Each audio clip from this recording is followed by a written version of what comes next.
Endi o'zgardim, men u emasman. Endi tabassumlardan mamnun emasman. Kulmayin qo'ydim dunyo ishiga deb. Ukaxon juda ajoyib aytib yuborgan. Men o'xshatib olmasam kerak, to'g'rimi? Alloh insonlarni farishtalardan farqli yaratdi-da. Ya'ni insonlarni yaratib ularga g'ariza degan tuyg'u, ya'ni nafsi joyladi. Masalan, bulardan erkaklardagi seni sanaydigan bo'lsak, birinchisi ayollarga bo'lgan qiziqish, g'oliblikka bo'lgan qiziqish, kurashishga bo'lgan qiziqish, bularning hammasi g'ariza hisoblanadi. İnsonga Alloh g'arizani joylagandan keyin unga qarshi kurashing, uni o'ldiring demadi. Uni halol yo'l orqali qondiring dedi. Masalan, ayollarga bo'lgan qiziqishni halol nikoh yo'li orqali bizga yechimini ko'rsatdi. Hattoki bitta, ikkita, uchta, to'rttagacha ruxsat ham berdi. Endi kishi o'zidagi nafsini halol yo'lga yo'naltirib qo'ymasa, o'z egasining nafsi haromga, halokatga boshlar ekan. Xuddiki bugun guvoh bo'layotganimizdek.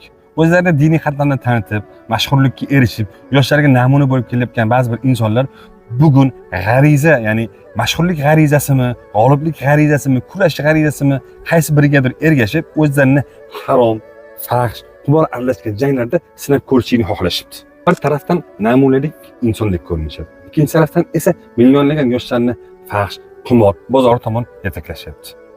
Bunday insonlarga nima deymiz? Allohdan qo'rqing. Chunki sizga butun millat yoshlari ergashyapti va bundan keyin ham ergashadi.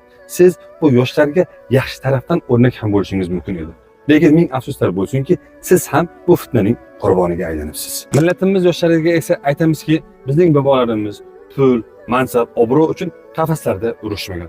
Ular vatan, millat, din uchun janggohlarda kurashgan jadidlar bo'lishgan. Assalomu alaykum va rahmatullohi va barakatuh.